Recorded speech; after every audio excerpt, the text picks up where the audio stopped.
Road monitoring at clearing operations dulot ng Bagyong Uwan. Ipinamalas ng Hingyon, Kiangan, Kapangan at Bacon PNP. Police Master Sergeant Lene Valerio, ibalita mo.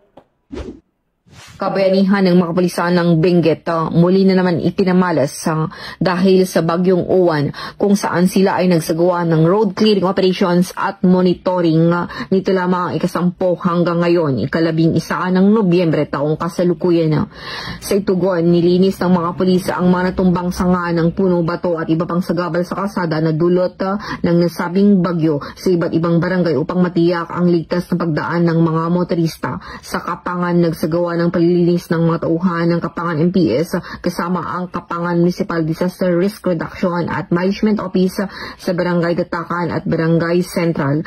Sa pagtutulungan, inalis ng pangkat ng isang natumbang puno at iba pang mga kalat sa Governor Badodongwa National Road at nagkipag-ugnayan sa mga tauhan ng Beneco upang linisin ang mga natumbang kawayan na nakaharang sa kalsada at nakaapekto sa isang poste ng kuryente. Samantala, nagsagawa din ng clearing operation ang mga tauhan mula sa Police Station 7 at City Mobile Force Company ng Baguio City Police Office sa Upper Bonifacio Street, Baguio City.